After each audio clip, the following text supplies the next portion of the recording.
the last talk for today is done by Ivan.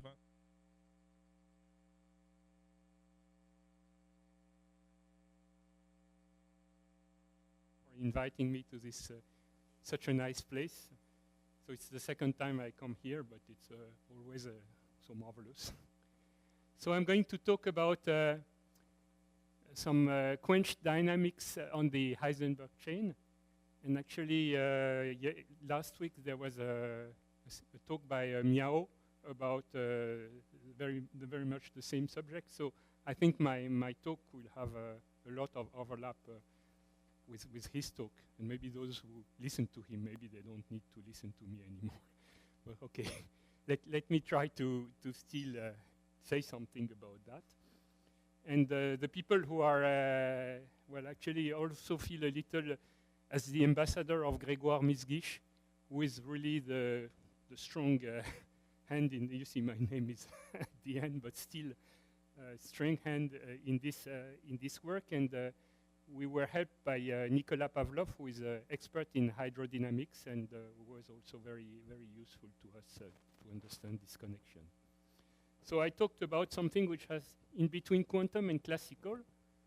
So first, let me explain you a bit the problem, although I'm sure you are quite experts here. So we have a kind of quantum dynamics, which is governed by a unitary operator, essentially the exponential of the Hamiltonian. And we start from an initial state, some initial distribution. So I insist on the fact that the probability distribution is the square of the wave function, not the wave function itself. And we look at just the Hamiltonian dynamics, how this wave function evolves in time, and we look at some observables which are governed by this evolution. And of course, the fact that U is unitary ensures that we have conservation of probability.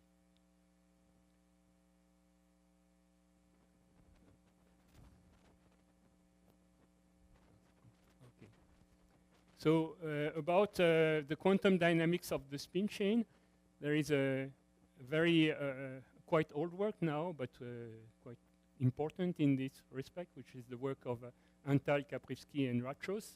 What they did is they studied the Heisenberg spin chain at delta equals 0. Then at this point, it is a free fermion system, so it's much more easy to study. And then the work of Kollura, Kollura, De Luca, and De Vitti, and Vitti used this new hydrodynamics quantum hydrodynamics to study it, and made a lot of progress in the regime between delta equals 0 and delta equals 1, essentially. And there was a work by Grégoire Misguich, Kiran Malik, and Paul Kaprivsky, also about the quantum dynamics.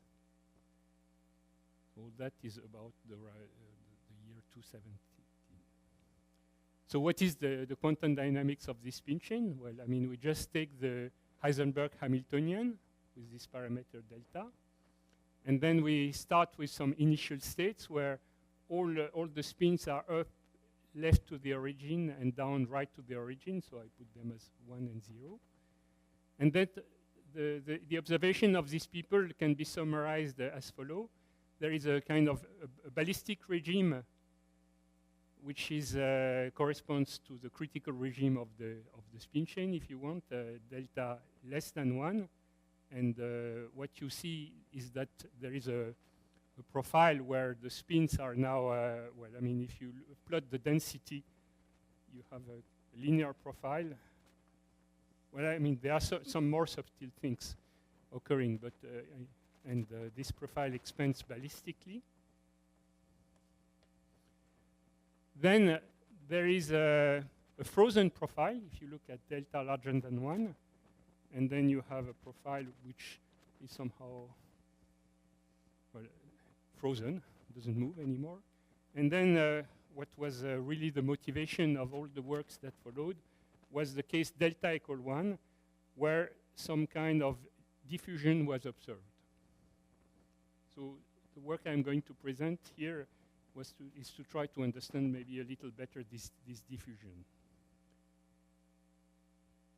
Well, here this is not really related to my talk, but still I think since I have also been working on the stochastic dynamics, I think it's quite intriguing that very much the same problem can also be studied stochastically. So now you have a Hamiltonian, which is a kind of Heisenberg spin chain, but now you have these new parameters P and Q, which are interpreted as hopping probabilities. The particle can spin to the left or to the right. And there were kind of breakthrough like 10 years ago by looking at the evolution of this chain starting from this initial state. So now, of course, it's very different because P plus Q is real. So the wave function itself, that's why I insisted before, is a probabilistic distribution, not the square. So it's a very different problem. But still, so in the case where P equal Q equal 1, so then it's just the same Hamiltonian as the Heisenberg spin chain. And one observes that the profile expands diffusively with also this kind of behavior.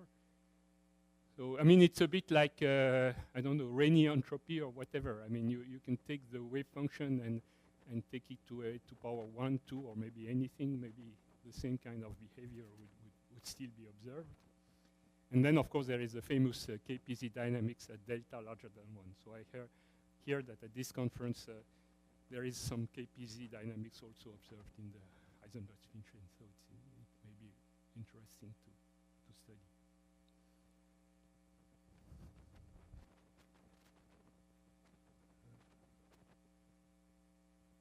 So about the classical dynamics, there is so I mean I must say that we have a great debt to Kieran Malik and Paul Krapivsky, because actually as soon as this quantum spin chain was studied, they immediately thought of studying the same problem in a classical model, and so they have an unpublished note in 2017, and most of the observations that I am going to do were already contained in this unpublished note. And then there is the paper by Alexander Gamayu, Miao, and I think I forget one of the co-authors. I'm sorry. About the domain wall dynamics in the Londo Lipschitz magnet. And well, our paper should I'm really sorry, should appear soon. So then let me try to give you a simple reason why we expect to see some kind of classical dynamics in the spin chain. And the reason is really something which has to do with ferromagnetism. You see, we start with an initial state where all the spins are up and all the spins are down, and there is a very small amount of energy which is completely concentrated just on one side of the lattice. And then we assume that the profile expands like it is the case in the regime delta less than 1. And so we see that the energy gets completely diluted into many lattice sites. So this means that essentially, in order to have a very small energy, the spins must be aligned. So we must have a kind of picture where the spins are quasi-aligned and just move very slowly. So there is a kind of large spin approximation that can be done. So the size of the spin is some kind of h bar, 1/h-bar parameter. And so it's quite natural to expect some classical dynamic to emerge out of that. And actually, there is a way, I mean, Grégoire found a nice way to really verify if this hypothesis is true. Is just to think of how does the entanglement entropy of the system varies with time. And suppose now that I am for example, in the diffusive regime, where I have a kind of square root of t length of the profile. And now suppose that this I call r of t. So in a very rough picture, we have all the spins are up like that, and now they are in the x direction here, and then they are down here. But this is not a quantum picture, you see, because if they were like that, we would lose the rotation invariance. So what we can do is we can recover rotation invariance by summing over or by, if you want, projecting this into a SZ equals 0 state. And if you make this projection, then you create entanglement. And well, I know that you know because there are nice papers, of course, by Benjamin and Olaja about that. And so how does the entanglement entropy? Essentially, you have to compute the dimension, if you want, of the Hilbert space, which you get by projection. And it is, since all the spins are aligned, you have a large spin J, which is essentially equal to this length R. So what you compute is essentially log of R. So now this is log of square root of t, 1/2 of log of t. So this should somehow be the entanglement entropy of your system as a function of time in the delta equal 1 regime. And actually, this is, so the green curve is the observation, and log t over 2 is plotted in the log scale. So it's a good reason. Well, I mean, actually, you see that the curve will go, the blue curve goes above, but it's not so bad. So I think this is quite a compelling argument to agree that the classical picture is correct. So now let me say a few words about the classical model. So it's called the Londo Lipschitz model, and it's really a very simple model, which is the limit of the XXZ spin chain. So just the Hamiltonian is the integral of the gradient of the spin square plus a term proportional to SZ square, which measures the anisotropy. Then you use a standard Poisson bracket, which replaces the commutator, and you get an equation of motion, which is just derivative of S is S wedge the second derivative. And again, you start with an initial state, which is, of course, since the spin now is continuous, is moving on the sphere, you can somehow take all, left of the origin, all the spins are up, and right of the origin, all the spins are down. And you take this as an initial state. Actually, I think it would have been a better idea to start with this, but in order to compare with XXZ chain, we put a CH profile. But okay, this is really a detail. Mm? The spin is in our simulation. The spin was continuous. The space is continuous. Yes. It's not. Well, you can discretize also the evolution if you want. I mean, actually, it's possible to discretize the evolution. That's a way to make the evolution, to simulate the evolution if you want.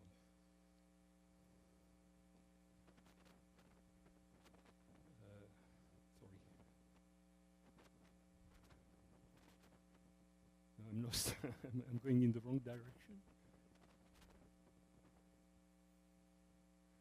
So so let me explain you how the model can be more or less solved. So now if I am in the regime delta less than 1, if I use spherical coordinates, my evolution, so I have two angles if you want the azimuthal, the angle theta, which measures the deviation with the Euler angles, and phi, which just measures this angle. And so these are the equation of motions. And then, yeah, there is a very natural approximation to do, is to neglect the terms which have more derivatives. So in the second line, you neglect the theta xx terms. And since phi, for phi only occurs with derivatives. So you keep the phi x squared term, but you kill the phi xx term. So you immediately see that the second line has a trivial solution where you say that phi is independent of t, which means that it rotates with a speed 1. And then if you plug it back into the first equation, you have to solve theta t equal to 2 theta x cosine theta, which is easily solved. And it tells you that SZ is proportional to cosine theta. So it's really a linear profile. And so you, of course, with x over t, so you recover the ballistic behavior. And also something which you get is that it rotates with a constant rotation speed.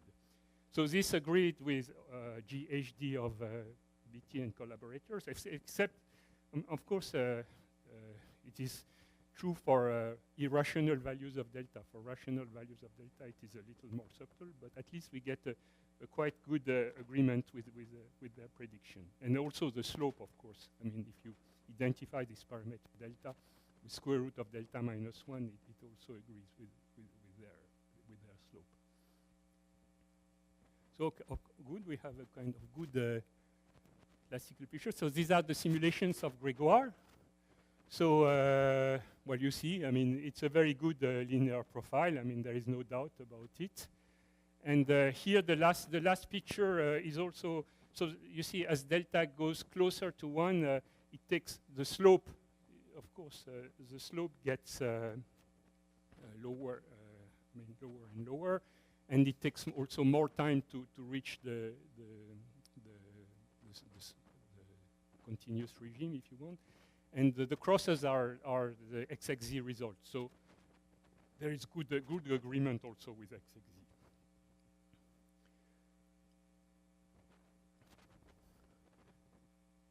So maybe there was another picture before. Okay, well, let's forget about that and go immediately to the XZ axis. So in the XZ axis also, it's quite simple to have an exact solution. You just make the hypothesis that now the spin will not rotate in the xy plane, but will be frozen into a plane, XZ plane. You just write the energy, so not putting any phi term. So and then you observe that it is very easy to minimize this energy, and you find that Sx is 1 over Ch, and Sz is a Tench profile. So you observe a classical frozen profile.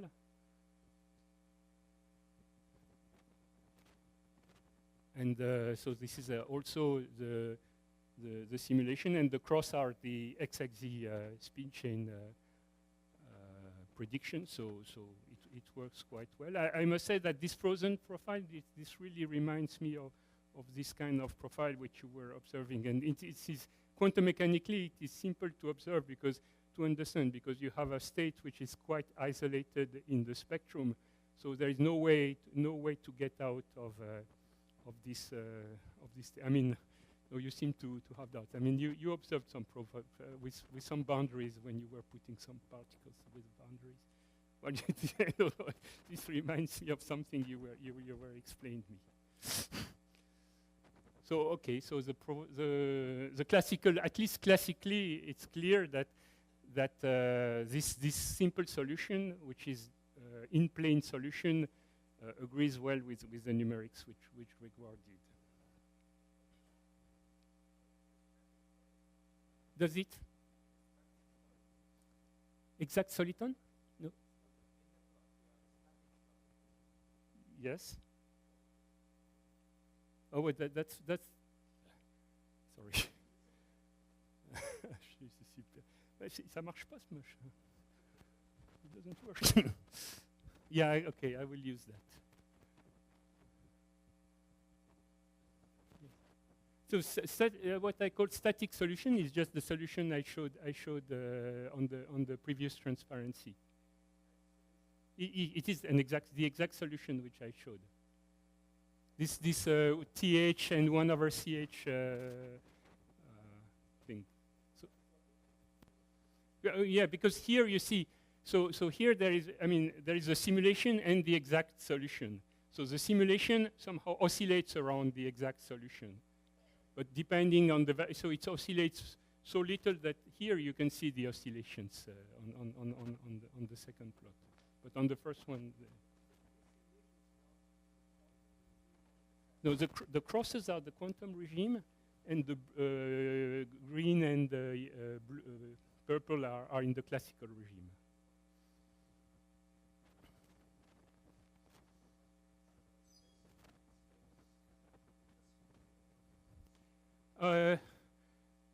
yeah, you're right. Well, I mean, this is a kind of a static profile, so we don't put any. Hmm?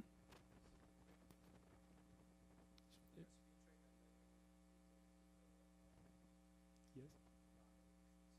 Yes. We compare spin chain with Londo Lipschitz. Here we only consider z coordinates. Yes, I'll discuss about the. Yeah, well, there is no time here because it's kind of frozen. I mean, there are several times which are plotted, but you always see the same curve because. No. This is b.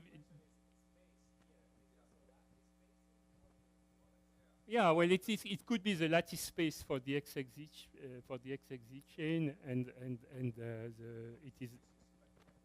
Yes. Sorry. Yes, I should. Yeah, it's a very small. So it doesn't expand very much. It just remains bounded on a very small number of.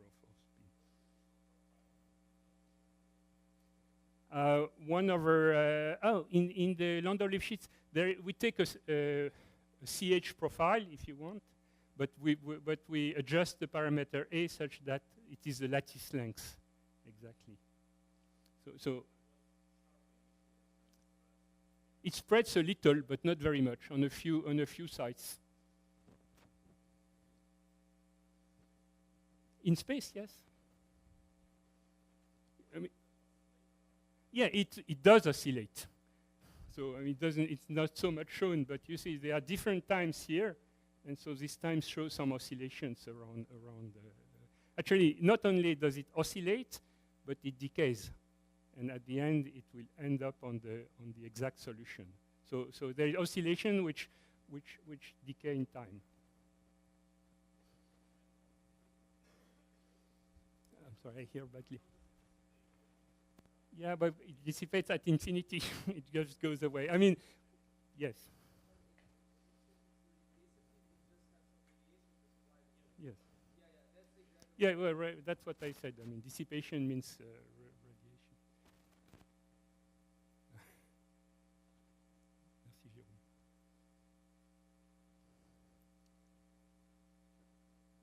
Okay, now the most subtle model is the isotropic model, which is at delta equal 1. So at that value, the Londo Lipschitz equation simplifies. So you have S divided by T and second derivative with respect to S. So it suggests to look at self-similar solutions. So the diffusive regime is not such unexpected. And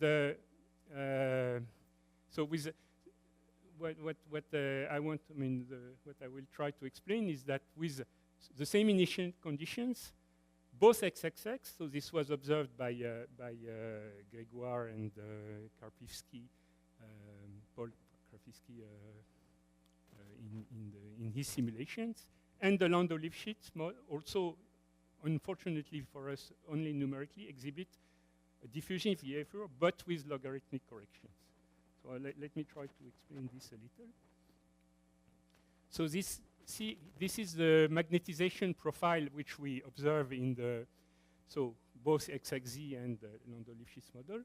So here is just plotted as a function of R divided by square root of T, and you see that there is not a perfect overlap. But if instead we use this scaling, so we put a log of T in the T to the power 1/2 log of T plus 2 pi somehow, we really observe that there is a very good collapse. Both in XXZ it's not so obvious, but certainly in Londo Lipschitz it is very obvious. So okay, so this summarizes what we have, what I just said.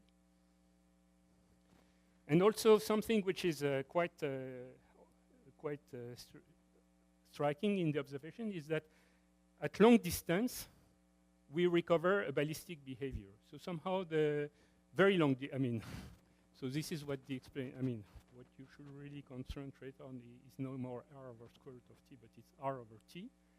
And so this is the XXZ kind of profile. And now there is so XXZ fits quite well with the Londo Lipschitz profile. So there is a kind of semi-analytical formula that seems to work quite well.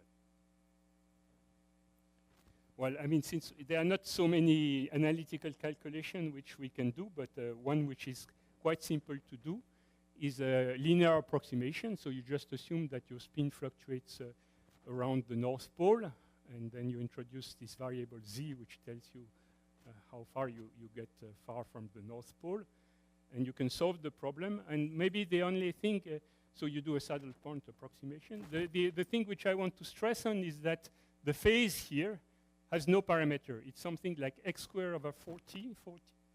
And then you have some kind of ballistic behavior for the prefactor. And so this is a quite strong feature, which we'll see all over the place.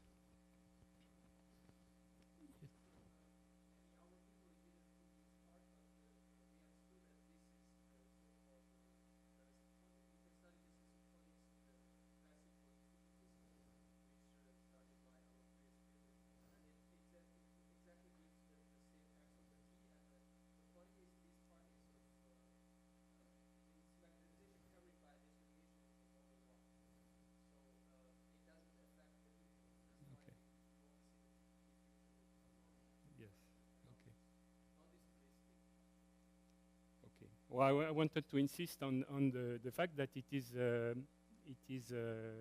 ballistic again, which is quite strong. There is a ballistic part also. Yeah. So now, this can be observed in the long distance. Now not SZ but XX profile. So now I look in the X direction, and essentially the good collapse is observed for the phase. I mean, this period of oscillation is quite well observed.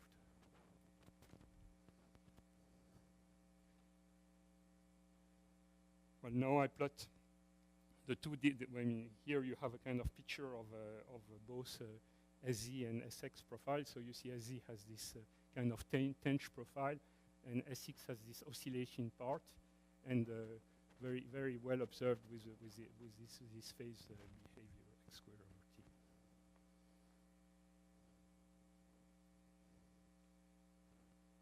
Well, so another observable is the current. Well, let me go a bit fast about this, but maybe the only thing I wanted to say is that there is a decay of oscillations of the currents, which is the indication of this kind of radiation away from the origin. So now I am at a delta which is slightly larger than 1, and the profile, the oscillation disappear in time, and the profile we go to the classical solution. Well, again, this is just to show the kind of rescaling of time, which is quite easy, quite well observed.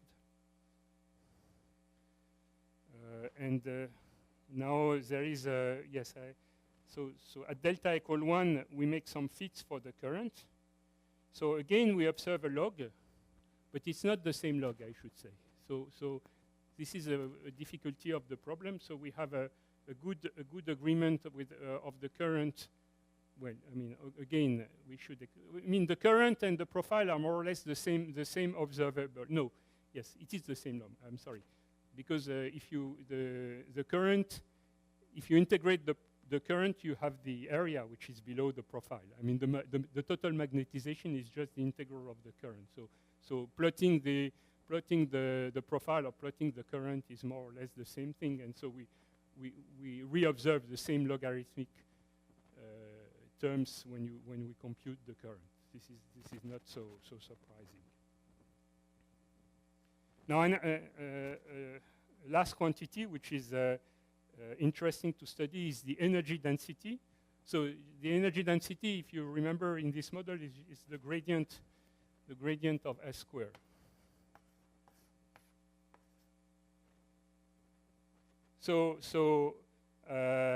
Again, I mean, what we see is that time t, so this called this epsilon, t epsilon should be a function of is a function of x over t at large s over t. But this is not true anymore at small x over t. And well, in the picture here we see plotted as a function of r over t at long distance. The kind of ballistic prediction, if you want, is well observed. But at short distance now, we see that the peak increases a lot. And so this increases in peak can be measured. So this is comparison with x-axis. So more or less the same behavior is observed in the quantum simulations. And now if you really compute this epsilon t as a function of log of t, we see quite a good straight line. So this means that the energy density has this logarithmic correction. And now, well, I mean, if we just write the expression in terms of Euler angles, if you remember the way theta was varying, theta was the density, and it had a log at the denominator. But now we see that there is a log at the numerator. So in fact, because of this log at long time, these terms can be neglected, and this gives you some kind of now evolution of phi. And we see that phi also has a logarithmic correction, but not the same. And okay, this is a puzzle if you want, because at some point I'll show some mathematical results. So at least there are two logarithm or origin in this problem which we don't really understand. Well, which we have not been able to understand very well, especially this correction. So just to mean that we do not fully understand the problem. So no, well, when we rescale the thing with so again here we plot some ratio of the long spin wave, if you want, and actual energy density as a function of r over square root of t, and you see that there is not a perfect collapse, but when we rescale the length with this log of t, so actually this is the first log of t which I was mentioning before, then the collapse becomes perfect. So in the last part of my talk, it's a bit far from this, but you see there is a connection, but I think it is quite interesting, is a connection between this problem of Londo Lipschitz and the problem of vortex filaments. And why do vortex filaments come into the game is I think, quite an interesting study. So I hope maybe you already heard this, but okay, if you did not, I think this is worth. So you just think that the vector S, which is modulus 1, is a tangent vector of a curve. So you have a kind of curve here, and you have your spin S of x, as so actually the people who discovered this is quite old. It's Laxman and other people in 1976, and then it was taken back by a mathematician about the years 2000. And actually, these mathematical works, I think, are quite interesting. I mean, and they are really inspiring. So you just think of S, and then you integrate this. So you integrate this equation St equal S multiplied by Sxx, and then you get this curve Gt. So G now is the position G of xt is the position of labels the position of the curve in 3 dimensions. So you have a kind of curve that moves in 3 dimensions with some G of xt. So that's the point of your curve, and it obeys this equation. So actually, I measured by the length. So x is the length along the curve. And this was, so this has to do with, so this was already observed in 1906, and this equation was proposed by Das Rios for the motion of the vortex filaments in the fluids. And it is, so you see it's quite old, and it seems to work quite well. So you can think of this as a kind of baby string theory, if you want. You have your string in 3 dimensions, and you study it. Okay, That's a joke. And okay.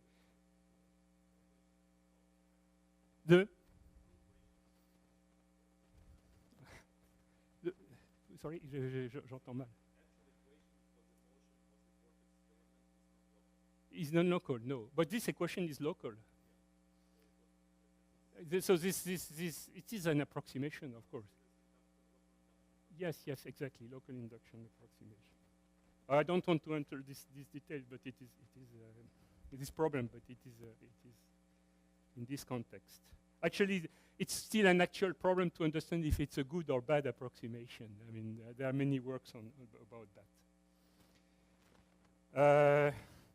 So let me just say, now how do you look for how do you find the self-similar solution? You just take the Londo, I mean, I should have said that earlier, but you just take your S function, your spin, and you assume that it's a function of x over t, of x over square root of 2, and you plug this into the equation of motion using this variable, so xi, which is x, and then that's the equation which you obtain.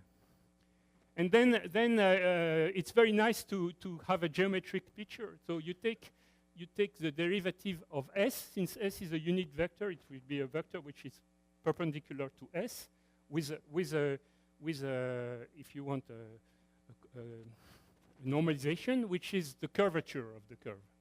So c is the curvature, and then you get a new vector n, and once you derivate n, you again get minus cs plus a new parameter times the third vector of the frame, which you call b, and this is interpreted as the torsion. So if you want locally, the motion of your curve is parameterized by two quantities, its curvature and its torsion.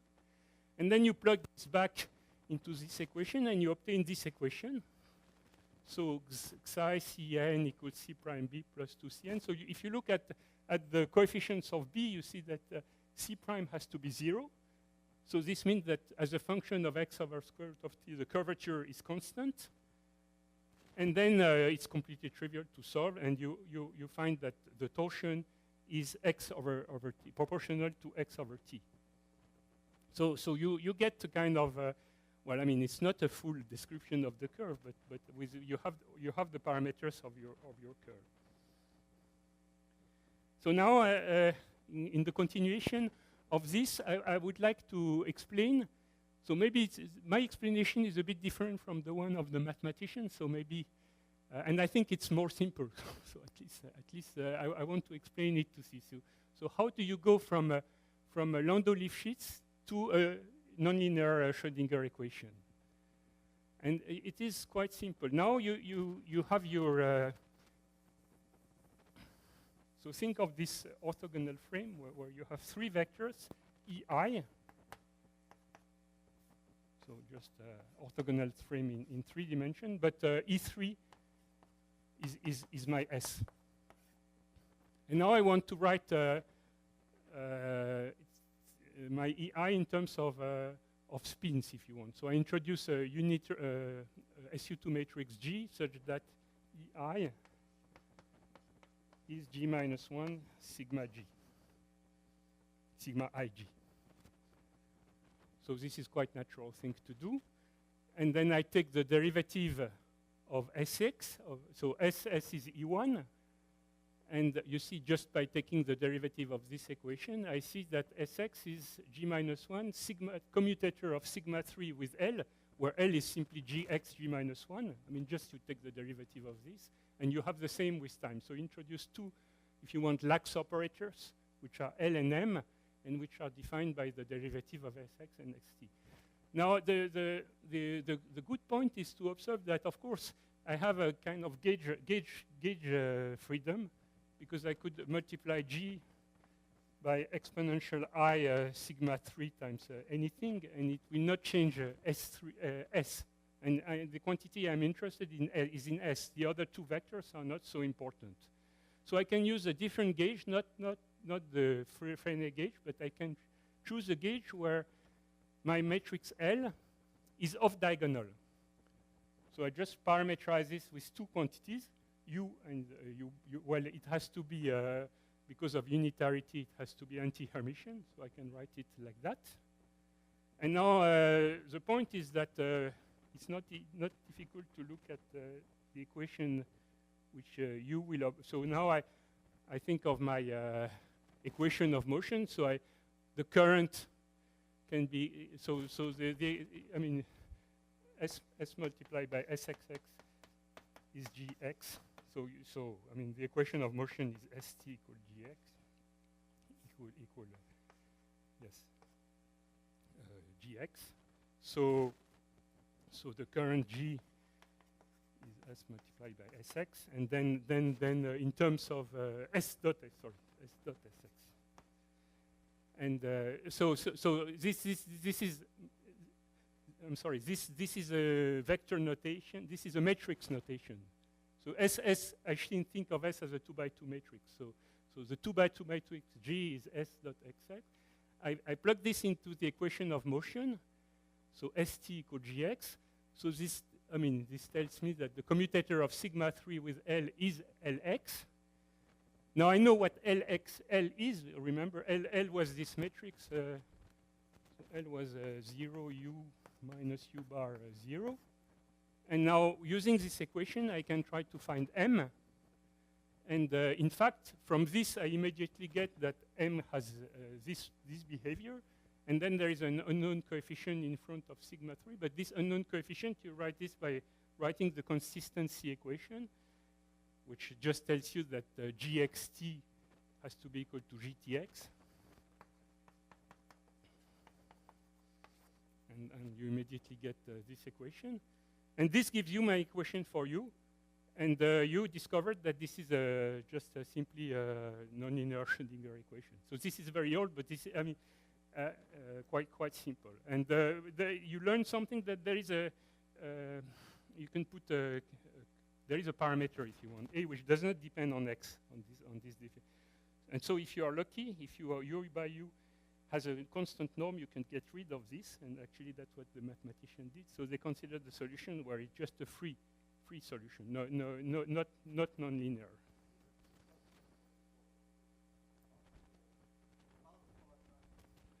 Yes, I'm sorry. This is an attractive. In that case, you find the attractive solution. Yes. Yes, for the asset. No, I don't know. I am no, I'm sorry. Yes, this is a good question, but I don't know. I have 10 minutes. Okay. So now that's where the thing becomes interesting. Suppose I have a U. Well, I mean here I don't. Well, I mean this is now. Well, I'll tell a little more about this before, but suppose I have a U. The inverse problem is to try to find this equation, Gx equal LG. So G is a unitary matrix, so it will be written like that. So once I know G, of course, I will know my spin automatically, because I have this formula, sigma S is G minus sigma G. So if I know G, I know S, and so I just plug this into this equation. So into the equation Gx equal. So I know what L is. L is expressed in terms of U, and I solve for U, and I solve. And this is quite miraculous. I immediately find a linear equation. Now, it's not exactly this linear. Here I write the linear equation, which I obtain when I put this U inside. In general, you find, well, I mean, you find something where this should be logarithmic derivative of U, and this should be U bar. But here I do it with this solution. So you see, the solution which they consider is a solution, so the evolution of a U, which is just a delta function at the origin. And the delta function at the origin just means that you have that you're in G, if you want. The delta function means that this is exactly our problem. S is 1s0 if x is less than 0, and another S1 if x is larger than 0. So I just have two spins, but I don't know, at this point I don't know what they are, just unitary vectors. And if I think of it as G now, if I integrate S, it tells me that my initial profile is something like that. This is my initial curve, if you want, E of t. So somehow, why this is related to hydrodynamics? Because what people do is they put a triangle like that, and then they let a fluid go into this direction, and then the fluid will somehow s'accrocher, will create something like that. You will have something like that, and then many filaments as time goes. I mean, so you get this kind of pictures like that, where you get. So these are the vortex filaments, which somehow, see, if you want, this helps creating them. So you put two pieces of metal here, and then you see the filaments being created on the two pieces of metal. And so well, I wanted to present, you immediately get this linear equation, which will tell you what the coefficients of G are. And somehow you can solve this linear equation, because in that case, it's just, it's called, the solution is in terms of something which is called, how's it called? Cylindrical functions or Coomer function. It depends on what you like best. And so you plot your Coomer functions if you want, and compare with what we observe. So yes, well, something which now I did not explain so much is how to find the angle. So that's not so trivial, because you know you have, and actually this was a big, and actually I don't even know if I would be able to derive it another way than looking at books. But if you, so as I said, the A delta will create some kind of solution that goes like that, but here you have some kind of angle theta, and you can, using of course the asymptotics of this Coomer function, you can guess what theta is, and I think I put it on the next frame. So you have this formula, which is cosine gamma is exponential minus pi a squared over 2, I think. But this is not so trivial to obtain. So I think this is the problem can be sort of this. You have a kind of you can think of U as a kind of magnetic field which rotates in the xy plane, and you send it's really it's really a quantum mechanics problem. You send a spin. You look at the evolution of a spin S sigma, which at time t equals 0, if you want, is up. And then you have this magnetic field that turns, rotates, and because of this x square over t, well, it's u equal exponential, if you want, something I xi square. So it rotates, this is like time, t square. So it rotates faster and faster. So somehow your spin will at long time, it rotates so fast that the spin does not move at all. So it will just freeze into some position. And the problem is to find what the angle is, what is the final position, knowing the initial position. So it's a kind of how is it called? In nonlinear in differential equation, it's a connection problem. I mean, you want, it's like computing if you want some reflection coefficient or something like that in this problem. And it turns out, and that's why we cannot get our solution, is that you see, to get the pi angle, we would need some infinite density energy. So whatever we observe is for spins which make an angle which is less than pi. If you want the angle to be pi, this self-similar solution is not usable anymore, because of this A of t. So that's why. So here, when we make our prediction, we have to find we have to guess what the A of t, what the density energy is, because the energy density is A squared. So what we do is we just sit at the origin, look at the energy density at the origin, and use it as a parameter to compare the evolution of the spins in both models. And we see that, well, in that case, the A square is 1.3. So that's I forget about the time where we do this. Oh, yes, time is equal to 200. So this is not yet a very big number, if you want. So if it's not such a big number, this means that the angle here is not yet pi. It's maybe it's something like that. It's close to pi, but not exactly pi. So that's why. First, that's why we see these oscillations. That's the explanation for these oscillations, because otherwise we would see no oscillation. And also you see that the blue curve is not symmetric with respect to the origin, while the green curve is symmetric. And moreover, this cannot be the whole story, because even if we get a very, very good agreement, this means that we include the correction of the log that comes from A. Remind you that A square is something like t log t. We do not get the second logarithm term, which would be a correction of how to measure the distance of the curve. So there are two distinct things. So even if we get a perfect agreement with A, we would not get a perfect agreement with the way to measure the distance on the curve. So maybe all this to tell you that we have not fully understand what is happening in this story. So we still have some work to do. And maybe just to conclude, I think it's quite interesting.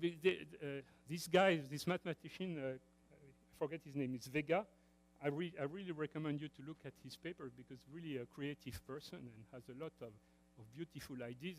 So then they had these ideas not to put just to consider a curve like that, but they say, why don't we consider something like that? A polygon. And then they observe something absolutely marvelous, that the polygon will somehow duplicate, become something like that. Well, I mean, I don't know. At some special time, the polygon will somehow multiply itself. This is related to something called the Talbot effect. So all this is classical, I guess. But of course, it's a very good, very tempting to try to do the same thing with the XX chain and to try to see if something. So that's the kind of idea which we are now pursuing with Grégoire and other people, among other things. Of course, we want to understand better the log. So maybe Miao and other people have understood it. I don't know, but I must confess that on our side we are not so happy with our understanding of the problem. Okay, thank you very much.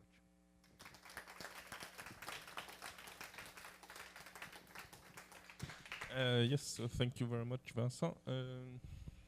So questions?